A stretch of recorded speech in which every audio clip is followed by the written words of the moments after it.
எல்லாருக்கும் வணக்கம். இன்னைக்கு திருப்பதிக்கு எதுக்கு வந்தோம்னா, நேற்று என்னுடைய பிறந்த நாள். ஸோ பிறந்த நாளுக்காக நேற்று வந்தோம். இன்னைக்கு உகாதி.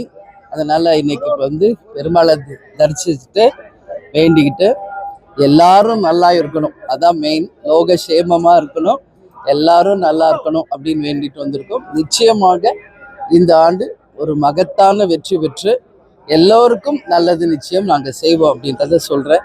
எனவே இன்னைக்கு திருப்பதியில் தரிசனம் பண்ணது ரொம்ப ரொம்ப மனசுக்கு நிறைவாக இருக்குது, மகிழ்ச்சியாக இருக்குது. நீங்கள் எதுவும் கேட்கணும்னா நன்றிங்க. சந்தோஷம். ஆமாம் ஆமாம், அரசியல் இது கோயில் அப்படிங்கிறதுனால நம்ம அரசியல் எதுவும் பேச வேண்டாம்.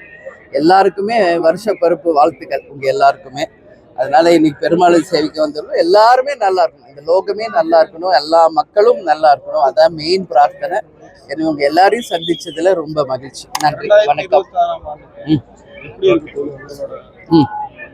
2026 ஒரு மகத்தான ஒரு வெற்றி ஆண்டாக எல்லாருக்குமே இருக்கும்.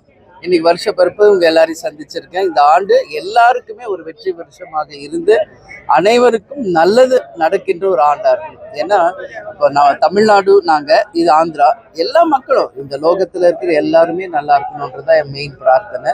அதனால எல்லாருமே நல்லா இருப்பாங்க. இந்த வருஷம் எல்லாருக்குமே சக்சஸ்ஃபுல் இயராக இருக்கும் அப்படின்னு சொல்லி நான் வாழ்த்துறேன்.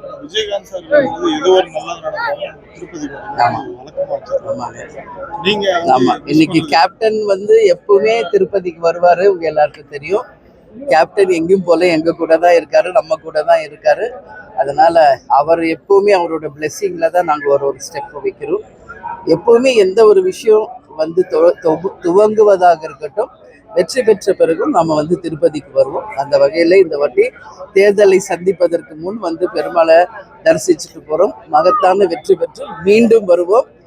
திருப்பதிக்கு அவருக்கு நன்றிகளை சொல்ல